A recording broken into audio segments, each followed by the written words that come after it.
TV serial ये है चाहते कि कहानी की शुरुआत होगी महिमा और डुप्लीकेट से, जहां पर महिमा बता रही होगी रुद्राक्ष के डुप्लीकेट को कि चाहे जो कुछ हो जाए हम दोनों का राज राज ही रहना चाहिए, किसी को पता नहीं चलना चाहिए।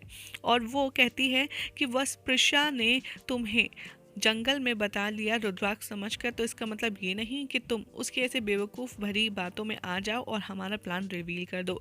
और रुद्राक्ष का जो डुप्लीकेट होता है वो बहुत ज़्यादा हंसता है और कहता है कि ये दर्द तो प्रिशा की और इस प्रॉपर्टी के आगे कुछ भी नहीं है। इवन जो हमने रुद्राक्ष के लिए प्लान किया था उसमें हमारा ये जो किस्सा हुआ है जंगल वाला, इससे हमारा जो पलड़ा है वो और ज़्यादा भारी कर दिया है।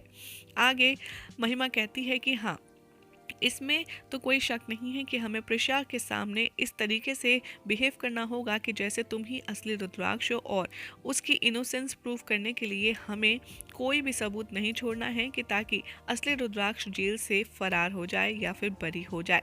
तभी वो कहती है कि मैंने तो बलराज को मारने की उस दिन ही ठान ली थी जिस दिन उसने मुझे थप्पड़ मारा था, तभी उसका आखिरी दिन शुरू हो गए थे और तभी से मैं बहुत ज़्यादा नफरत करती हूँ उस शारदा खुराना से और बलराज खुराना से।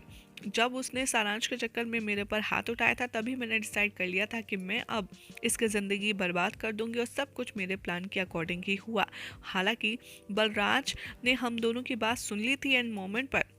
तभी यहाँ पर आपको दिखाया जाएगा फ्लैशबैक में कि कैसे रुद्राक्ष का डुप्लीकेट और यहाँ पर महिमा प्रॉपर्टी ट्रांसफ़र कर रहे थे, और जहाँ पर सारांश के नाम पर लीगल गार्जियन होने का फ़ायदा उठाती हुई महिमा सब कुछ कर रही थी। और तभी इन दोनों की बातें बलराज ने सुन ली थी और इस वजह से ही इन दोनों ने बलराज की जान ले ली। आगे आप देखेंगे कि कैसे रुद्राक्ष की प्लास्टिक सर्जरी करवाने के बाद जो नकली वाला है उसने नकली रुद्र को घर में बैठा करके कैसे कैसे क्या सब कुछ किया, वो सब कुछ आपको फ्लैशबैक में दिखाया जाएगा। और कैसे रुद्राक्ष का बिहेवियर भी उसे सिखाया ताकि उसके पेरेंट्स भी उस पर यकीन कर पाएँ। फिर वो दिखाएंगे कि बलराज कैसे कह रहा था कि अब मैं तुम दोनों का एक्सपोज करूँगा सारा प्लान, लेकिन महिमा और डुप्लीकेट ये बात सुनकर बहुत ज़्यादा शॉक्ड हो गए कि बलराज को अब सब कुछ पता चल गया है और वो एक न एक दिन ज़रूर ये सच कह देगा और हम इतना बड़ा रिस्क नहीं ले सकते। शुरुआत से ही प्रिशा हम दोनों के ऊपर काफ़ी ज़्यादा शक कर रही थी, लेकिन हाँ, हमारा प्लान इतने तगड़े से काम किया कि उसने तो अपने बेटे का भी यकीन नहीं किया, और इवन उसने नकली रुद्राक्ष को थप्पड़ मारा, जबकि मैंने उसके बेटे को धमकी भी दी थी कि अगर तुमने कुछ भी कहा तो मैं रुद्र और प्रिशा की जान ले लूँगी, और इसीलिए सारांश ने भी हमारी काफ़ी मदद की। ऐसे ही सारी कुछ बातें होंगी जहाँ पर दिखाया जाएगा कि कैसे महिमा और नकली रुद्राक्ष ने मिलकर के यहाँ पर बलराज को मर्डर किया था और कैसे उसकी जान ली थी।